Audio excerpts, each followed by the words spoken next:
I can barely see you over this.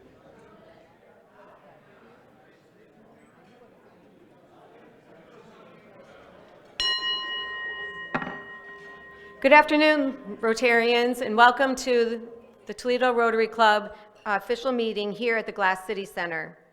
I'd like to start for the last time giving you a few housekeeping rules, letting you know that the restrooms are just down this hallway. You walk past them on the way from the stairs of the elevator.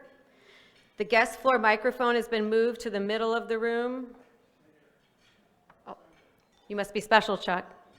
To the middle of the room. So if you have guests here today, please take them over there to introduce them. The committee meeting rooms are straight ahead when you get off the elevator, and you can walk right down there from here. They're really super nice. And each week, if you bring your parking stub with you, you will get it validated so that parking remains free for all who come.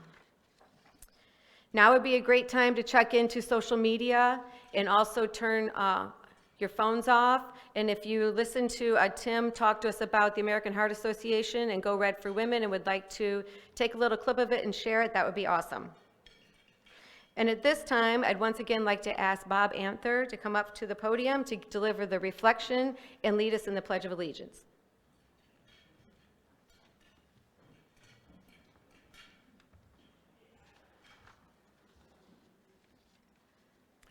The book, West with Giraffes, is the story of the journey of two African giraffes starting in New York City after their arrival there and ending at the San Diego Zoo. A central figure in this story is Augusta Red Lowe, a young redheaded woman of roughly 20 who aspires to be a Life magazine photographer. She follows the giraffes across the country, documenting their journey in 1938 and sharing in the adventures of the two men transporting the animals themselves. Despite breaking many cultural norms of the time, such as leaving her husband, traveling alone across the country, and aspiring to a man's job, Red unfortunately dies of heart disease at 21. A widely held belief today is that heart disease is mainly a male problem. Today we will hear about how heart disease is a very real threat to women and why it needs to be taken seriously. Lord, thank you for the miracle of the human body and all that it does exceptionally well every day. Thank you for the good health that we enjoy and the activities, including Rotary, that are possible with good health. Please inspire us to care for ourselves and others so that our families and communities are enriched and grow. Let this food nourish us and the fellowship here inspire us. Amen.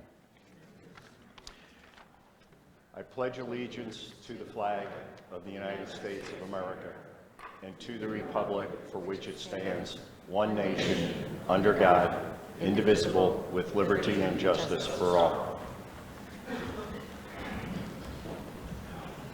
Thank you, Bob. As we begin our meeting, I'd like to thank Ladder 419 and as this month's meeting sponsor and fellow Rotarian Kevin Mullen. If anyone has any guests, can you please bring them up to the floor mic to introduce them?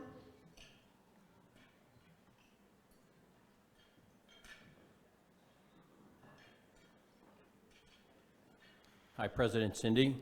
With me today, I have Julia Hage with Ann Grady Services, and she is the Mission Advancement Associate.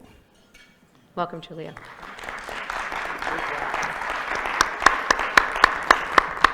I have an old friend and a former Rotarian who we're trying to get back. Chris Amato, from the president of Historic South. There's Chris.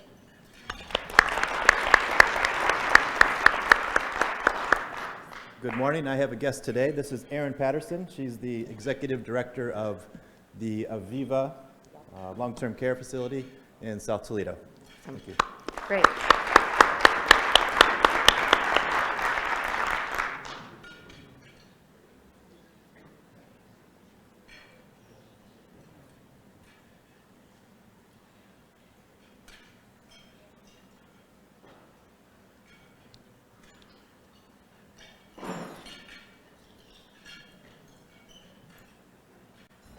Hi, President Cindy.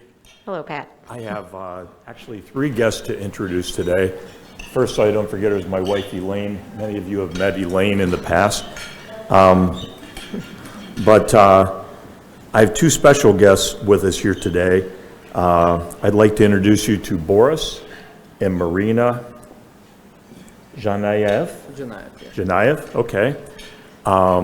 Boris and Marina moved to the U.S. from Kyiv, Ukraine back in December. And they live in Sylvania with their daughter Sasha, who's 8.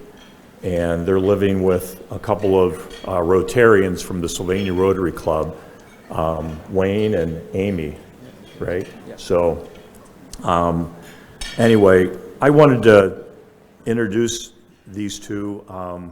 They came to the U.S. through Toledo Helps Ukraine, an organization I think many of you are familiar with. There's a really incredible woman by the name of Alana Machenko.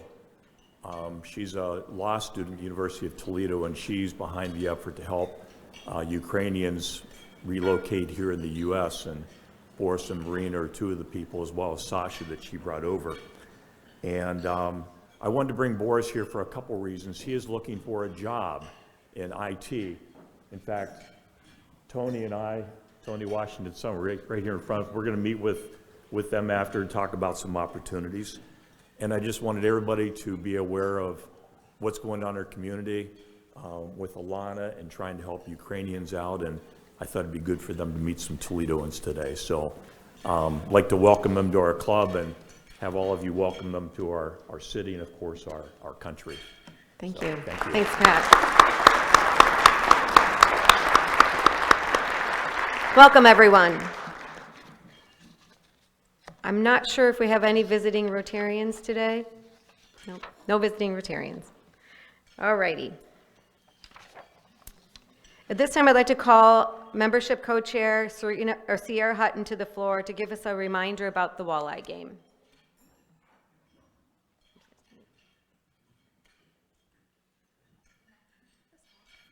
Take this off? I don't think it's off. Oh, man, I just feel like I can't. This is very awkward. Sorry, I don't like this setup because then I can't see everyone's beautiful faces.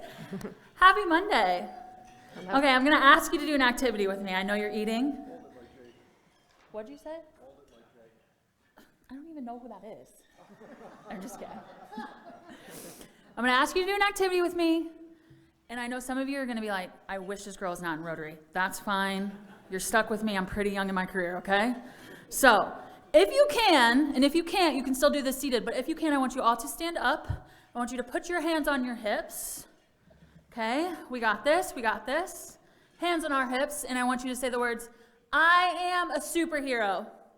I am a superhero. Yes! Did you hear that? Y'all are superheroes, which means that you should go to the walleye game this Friday for our superhero night at the walleye game. Tickets are on sale. Jackie has them. You guys can all sit down and get back to your meals now. Why are you standing? You look awkward. But you all are superheroes. You should attend. We would love to have you. We have a few more tickets left. So if you would like to go, please see Jackie after. And I think there's some people from membership that'll be there. It'll be a great night. So thank you all. Have a great day. Thank you, Sierra. Thank you guys for your participation. In recognition of gifts made to Rotary International in the amount of $1,000, I'd like to congratulate John Mackay and ask him to come up to the podium to receive his Paul Harris Award.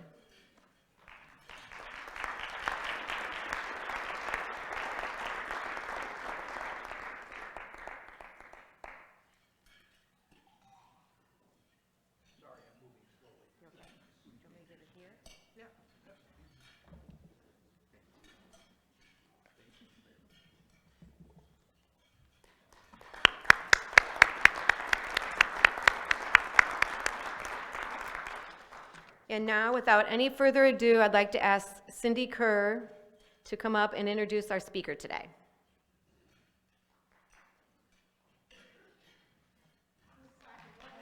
Keep it going, keep it going.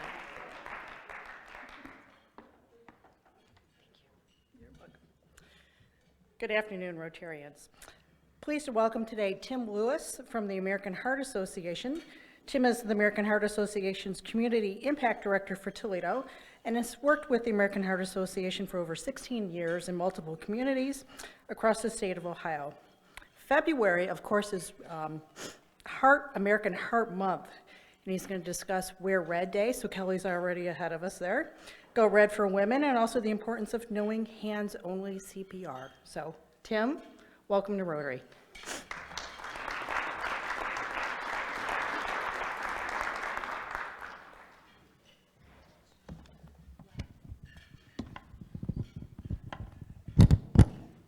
Well, thank you for having me. I'm very excited to be here and honored to be here in front of a room of not only Rotarians, but Rotarians/superheroes. So thank you for having me, and I'll start kind of with a bit of a confession that I'm happy to be here, and I think I'll do my best that I can, but I'm actually the backup speaker here.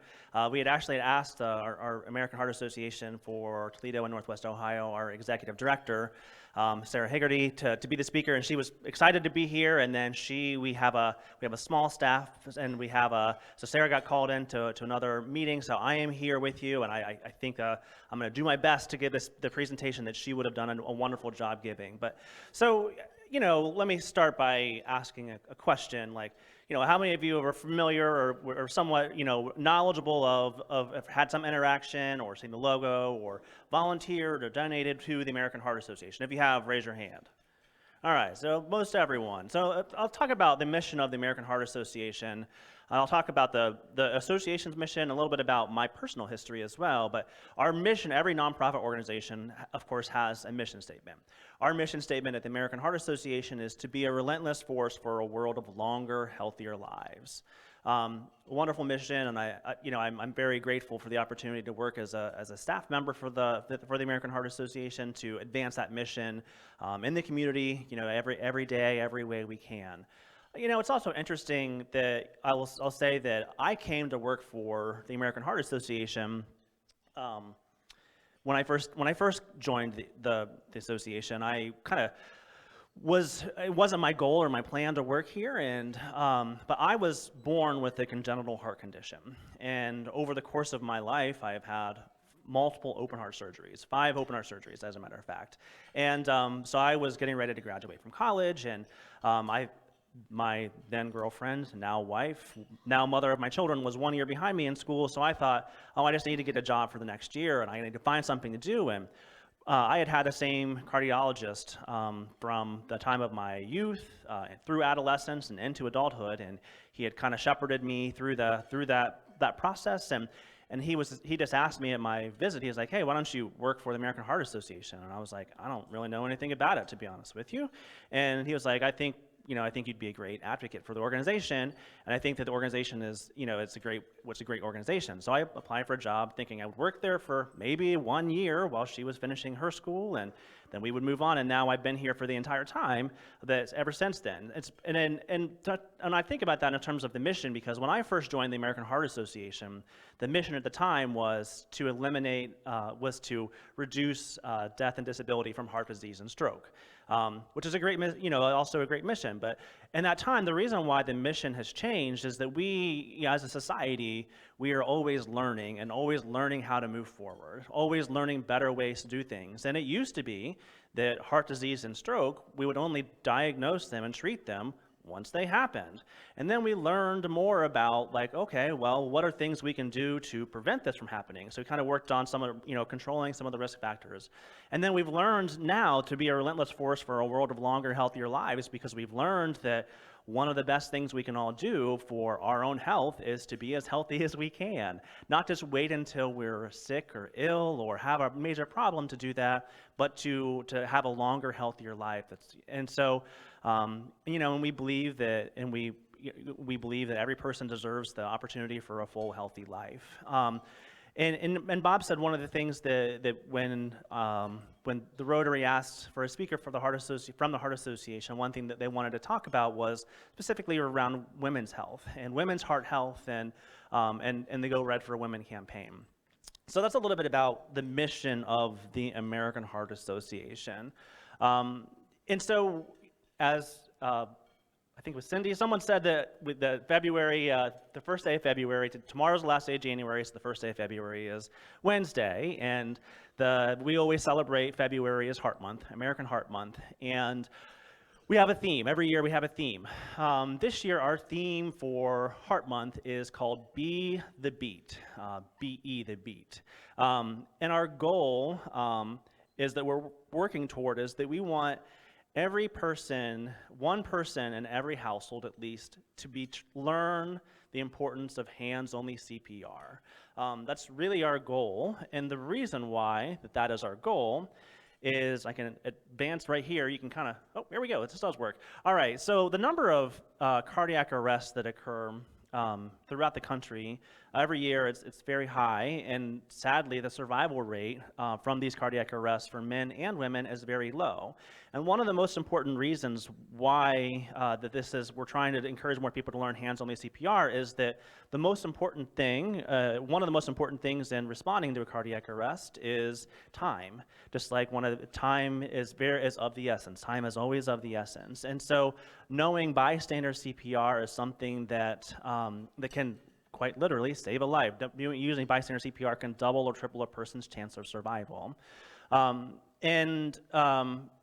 here it says, nearly 3 out of 4 out-of-hospital cardiac arrests happen in homes. I just was sitting at a table and I polled. We just today got the statistical announcement from this past year, and the exact numbers are 73.4% of out-of-hospital cardiac arrests happen at home. And if you're curious where the other ones are most likely to happen, 16.3% happen in public settings and 10.3% happen in nursing homes. So learning hands-only CPR is very important, and it's also, like Bob said about the disparities, even with something, so we're going to talk a little bit more about differences between men's heart health and women's heart health, but also even in something as simple as cardiac arrest, there are significant disparities with who is willing to perform CPR by race, ethnicity, and gender, and also who receives CPR. Women are less likely to receive CPR because of some of this miseducation about the importance of knowing CPR. So, and right here it has this data. It says only about 40% of people who experience an out-of-hospital cardiac arrest receive the immediate help they need before professional help arrives.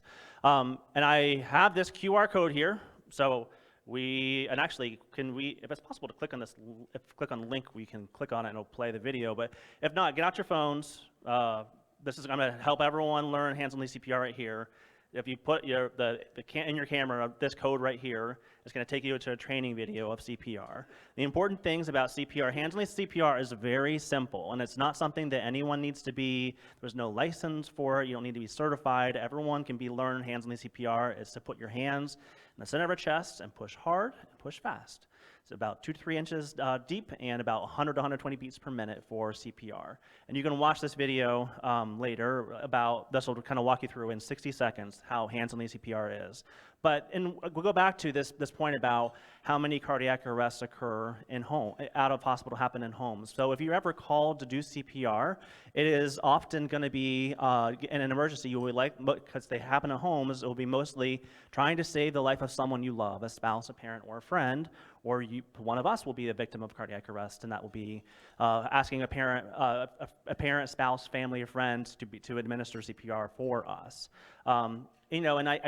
With what happened at the Monday Night Football game a few weeks ago with Damar Hamlin when the Buffalo Bills played the Cincinnati Bengals, Damar Hamlin, one of the things that came out of that so fast was how important they responded and administered CPR right away.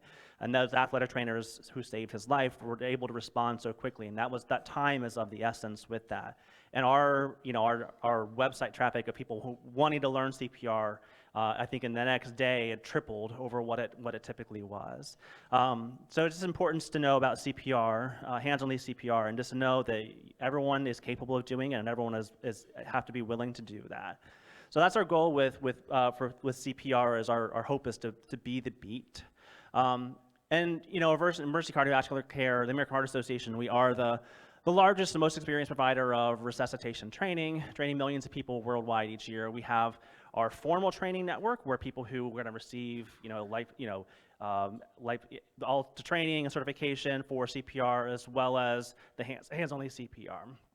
All right, so kick off Heart Month on National Wear Red Day, which is this upcoming Friday. So Wear Red Day, I love it when things are exactly what they say they are. So Wear Red Day, the goal of Wear Red Day is for everyone to wear red. So I'd encourage everyone to wear red. Bob's got a head start on everyone, nice job. Wear red on Friday, and the importance, importance and thing about why we wear red and why we celebrate it as a day when we try to do it is, one of the most important things that we try to do as an organization and that the community does as an organization is just educate.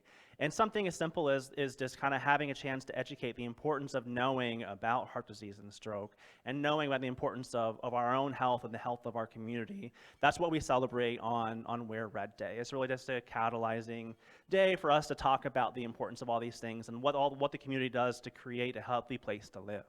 And so I encourage you, as you know, there's something up here. If you take a picture, you can hashtag it with Go Red Toledo, and so that's this upcoming Friday. So please, I encourage each of you to wear red on Friday. And that brings us to our Go Red for Women campaign. And Go Red for Women, as an event and as a kind of a movement, it started back in 2004. And the reason why Go Red for Women, has anyone here, if anyone here has been to a Go Red for Women luncheon in Toledo, will you raise your hand? Yeah, a few people of us have.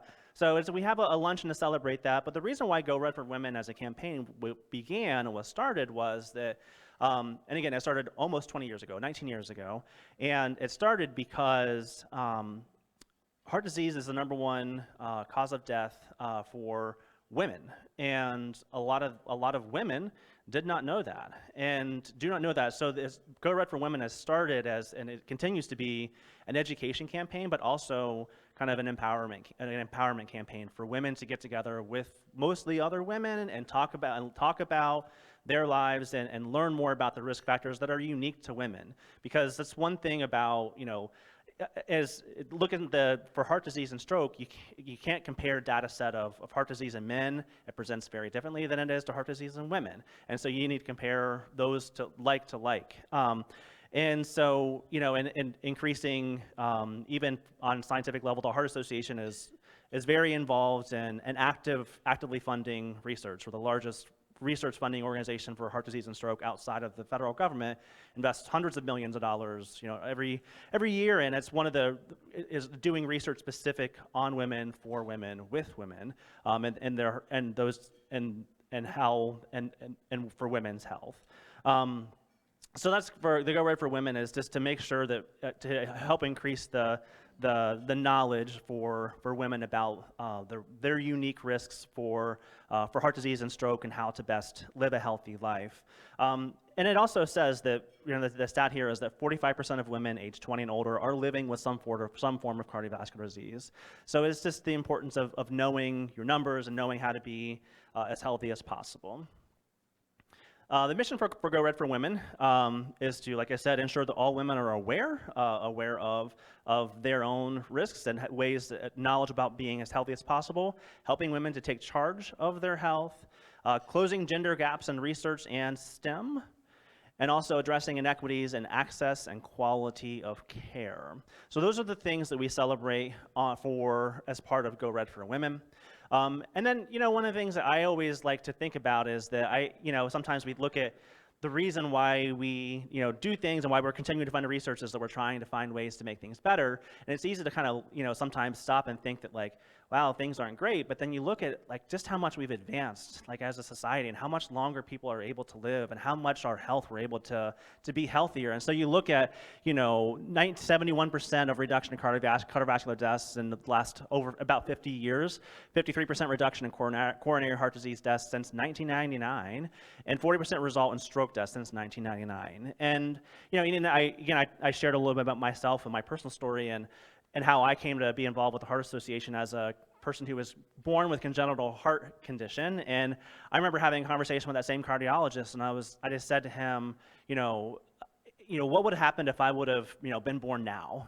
And he was like, you would have had to have 0 open heart surgeries. They can do a valve replacement, through a catheterization right now, and the things that I had to go through, the technology wasn't there, at that time. And so he said, so that's what it is now. It's wonderful and it's great. He said, but conversely, if you would have been born 20 years before you were born, you would not have lived to adulthood. So let's look at all the advances that we're able to make and how we're able to make them. And I just always am so grateful that we're able to be part of making things better. And so that's something that I always like to think about and celebrate, is just, the reason why, we are doing all the things that we do as part of the community is to live longer and be healthier. And so I appreciate, groups like the Rotary for all you do for the community, and to gather and have a sense of community, and to work on being, as healthy as possible.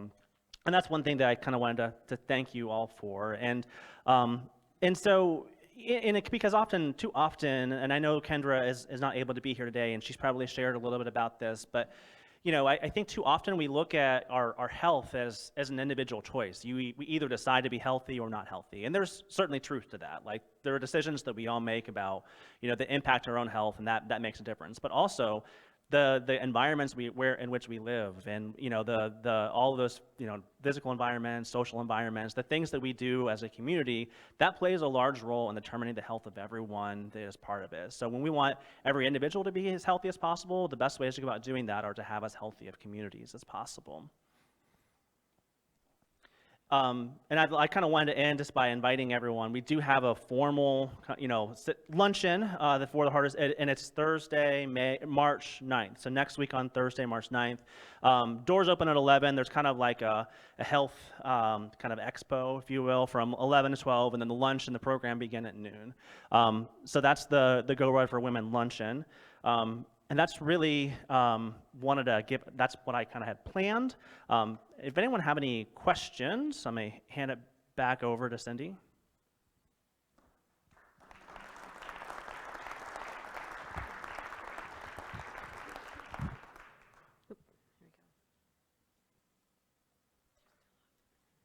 So I've got a couple of questions. So first of all, I want to thank you for the work that you do. It was a year ago this month that I was diagnosed with heart failure. And later this week, my children, who are 9, 7, and 5, have their first meeting with their new cardiologist. So it's important. I think I was the healthiest that I thought I've ever been in my life. And then the next day I wasn't. So I appreciate the work that you guys are doing. One, I want to clarify, the luncheon, the slide said March 9th, but I want to clarify that it's February 9th. It is, in fact, March 9th. March 9th. Yeah. Okay, so all right, thank you. And then just curious, beyond wearing red, what can we do to support your efforts here in Northwest Ohio? The thing that I think that I wish there were simple ways to answer that question, or maybe I make it more complicated than it needs to be, but I think anything you want to do, anything you're able to do, there are things as simple as, the hardest, we have a grassroots advocacy network that works on trying to work with policies for locally and state and federally to have healthy environments for people, and so you can be part of that if you're interested in that. If you're interested in forming a team and participating in the Heart Walk and raising any money, that's something you're able to do. For supporting the Heart Association, I think that ways to volunteer, I think that you can always reach out, and I will communicate Sarah, who was going to be the original speaker. She's always great about helping volunteers find a place and a role, and just continuing to do what you do. I think that as I listened to the Rotary, we talked about from your previous meeting, I think it's great that you are doing where you are as members of your the community, and for your family and your companies and your places of worship to continue to do those things. I have a couple things. I understand the importance of knowing CPR for your friends and colleagues. What do you suggest for a person who lives by him or herself? That's number one. And number two, you touched on the concept, or the fact that women's heart health is different from men's. Can you highlight in what capacities that is true? Thank you. So, disclaimer, I'm not a doctor, nor do I play one on TV or anywhere. So I can't really give, specific medical advice, but, I do read the statistics and the data. And one thing, the AJ, as an organization, it's such a, at the same time, local organization as well as such a broad organization that we do things. But one of the things that, asking about for for women and their health is that women have been underrepresented in research and research studies that have been done for a long time.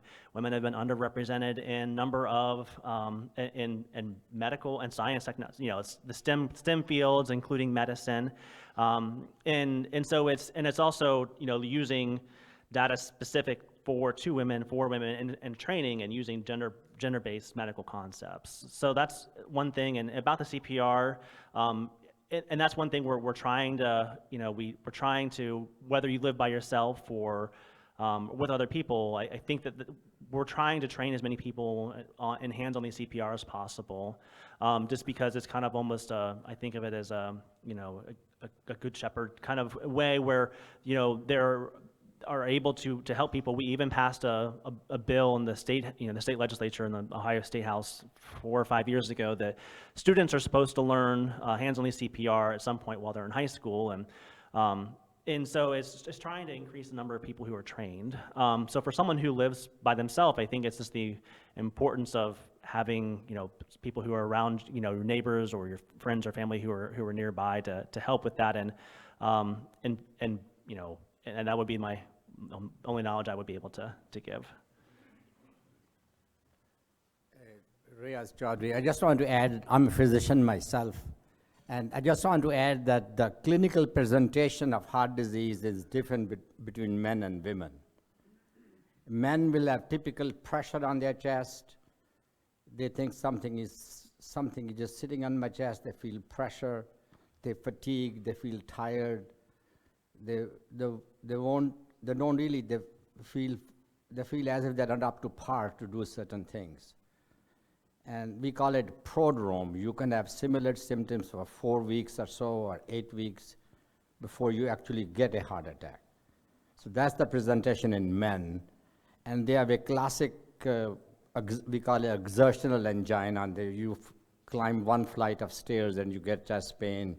You run a mile, you get a chest pain. And it doesn't have to be a chest pain, just a discomfort. It can be. But in women, it is entirely different. When women come to us for strange symptoms, they say, I don't feel well, I'm nervous, I'm tension, I can't deal with my kids, my life is very hectic. So it really, we think more like anxiety syndrome rather than heart disease. So any female which presents to you in their 30s or 40s or early 40s with these atypical symptoms, before we diagnose them as anxiety disorder, we should look into their family history of heart disease, smoking, blood pressure, other risk factors, and investigate them properly. And I remember reading maybe 25, 30 years ago that most of the doctors in this country were men. And they won't take the women seriously. They won't take their proper history, and they'll give them a nerve pill and say, go home.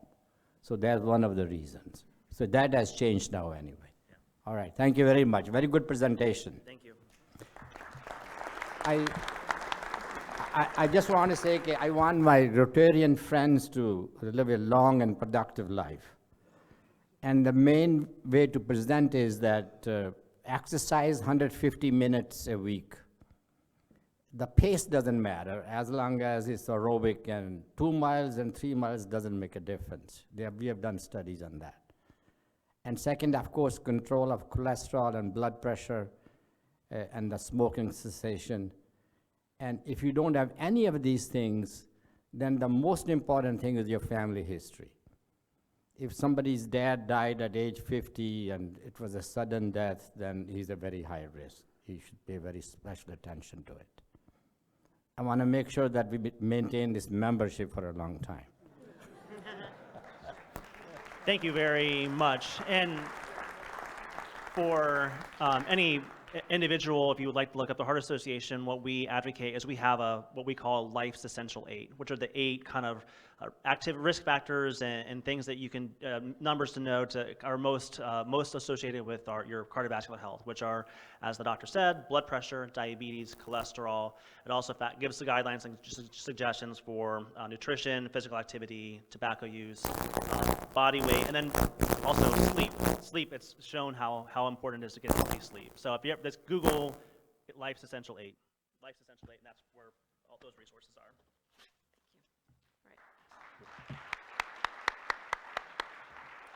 Tim, thank you very much for filling in for Sarah today. And as a thank you from us, we'd like to give you this book, Historical Tales of Toledo, which was written by one of our past presidents, Clint Mock. And we also will be making a donation to the Polio Plus Foundation in your name. Thanks again.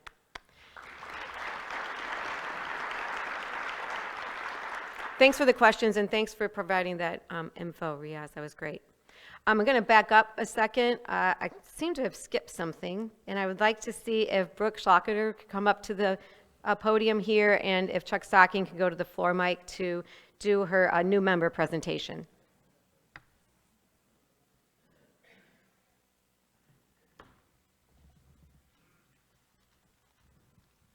Thank you very much, President Cindy. It's a real pleasure to introduce Brooke Schlocketer as the new Executive Director for Partners in Education. I thought I'd back up a little bit with a little history about this. 30 years ago, our club had voted to move from being a grant-making organization with hosts of nonprofits coming by and we'd make small grants to them. The club decided that it was time that we took on some major projects. Today we call them transformational projects.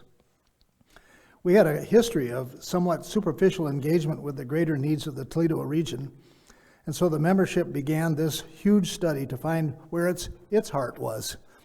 So at that time, the club had a history of working with the needs of children, especially those with special needs or disabilities, and Glendale Fieldback and the whole fight against polio was a classic example of a project that was started by Toledo Rotary, and in harmony with projects that were started in Sandusky and Cleveland. Ultimately, those three clubs working together formed what became the Easter Seals program. So we have a proud heritage of addressing healthcare and the needs of children. Going back in 1993, Tom Backoff, raise your hand, Tom, people haven't seen you for a while. So Tom was the chair of the youth committee, and that he chaired a committee of 75 people. We had a hard time finding a room big enough for his committee to meet. The members at that time decided that to focus on a transformational energy into major initiative to support children in the inner city Toledo schools through the development of partnerships between the school system and the private sector that would address ultimately three priorities: academic achievement, especially for early learners, parental engagement, and community awareness and engagement.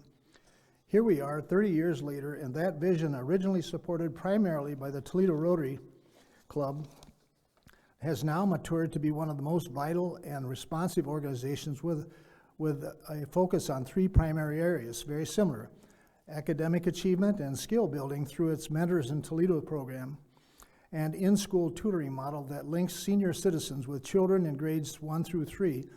Pre-COVID, we had as many as 1,300 senior citizens who were linked magically with children in 1st through 3rd grades.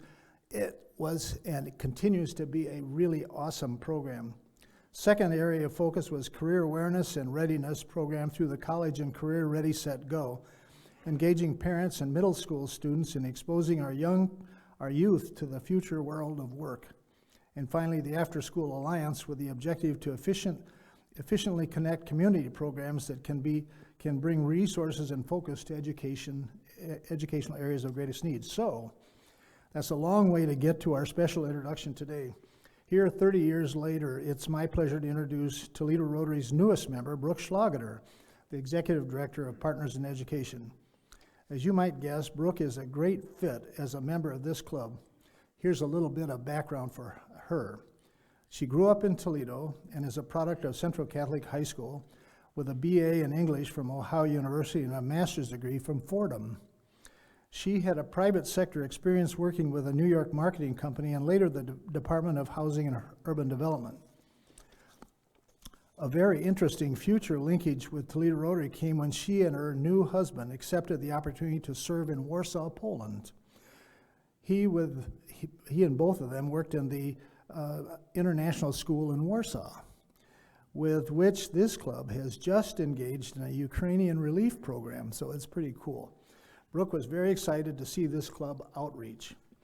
After 4 years and the start of a new family, it was time to return to America, and then began over 10 years' work with Maumee Valley Country Day School. Interestingly, Brooke in June 2022 organized a coalition involving Miami University and its Miami Center and the Perrysburg Historic Museum to deliver the first teacher development training program titled Indigenous Perspectives, a new lens for the classroom, with a focus on our regional Native American culture. It was a huge success and one of the first of its kind, I think, in the country. So hats off to Brooke for that wonderful achievement. She was also involved in, maybe you know about the River Wall Project, but was very engaged in helping to make that a reality for our area, the largest mural in the United States, and one featuring the Native American traditions and culture, which we so proudly should be aware of and touting. So Partners Education is delighted to have Brooke as its new leader as of about 9 months ago, and I'm really pleased to be able to introduce her to Toledo Rotary as our newest member. Please welcome Brooke Schlageter.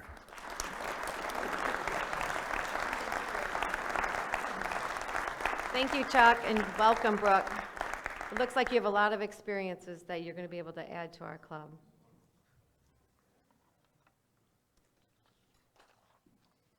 Join us next week on February 6th when we will be joined by Dustin Dale, who will be presenting to us on the 4 pillars of servant leadership. Again, as we settle into this new home, it's great to see all the guests here today. I hope we see you again and continue to bring them with you. And also, you may have noticed we're really trying to start at noon. I know we kind of got slack during our visit at the library, but now that the meal is lined up outside, please get here as early as you need to chat, because there's a lot of socializing going on, which is awesome, and we want to keep that going. But try to be in your seats to get started at noon. There is one committee meeting today. It's the Peace Subcommittee, and it will be in Summit A. And for now, we are adjourned until next week. Have a great week.